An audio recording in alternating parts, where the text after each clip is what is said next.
Mercredi 8 avril 2020, super lune rose.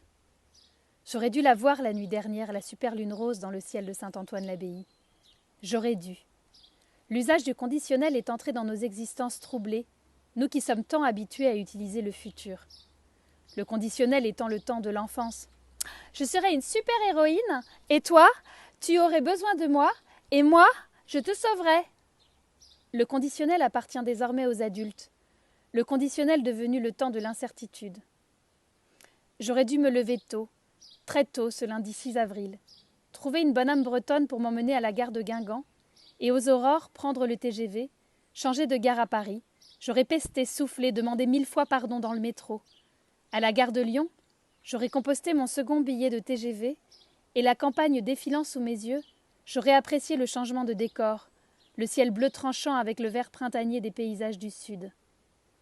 À la gare de Valence, Jacques et Camille m'attendraient. L'avantage du conditionnel, c'est qu'ils seraient tous les deux venus me chercher, peut-être même avec des fleurs.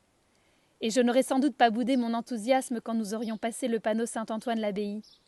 J'aurais ouvert les fenêtres de l'appartement, tourné la tête vers le Vercors comme pour le saluer. J'aurais posé mon ordinateur sur la table de la cuisine.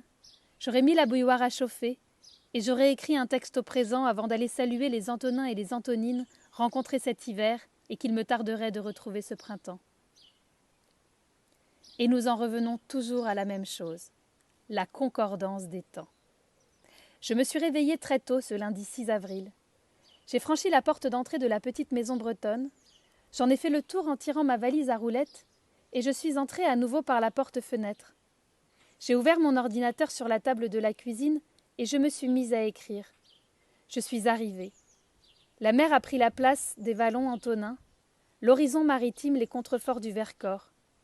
Ce sera donc depuis une petite maison bretonne que ma résidence, dans les 3 prochaines semaines, sera antonine, et au fil des jours, des petits textes vidéo rythmeront mon écriture et animeront le lien entre nous, faute de se les dire en vrai, les mots.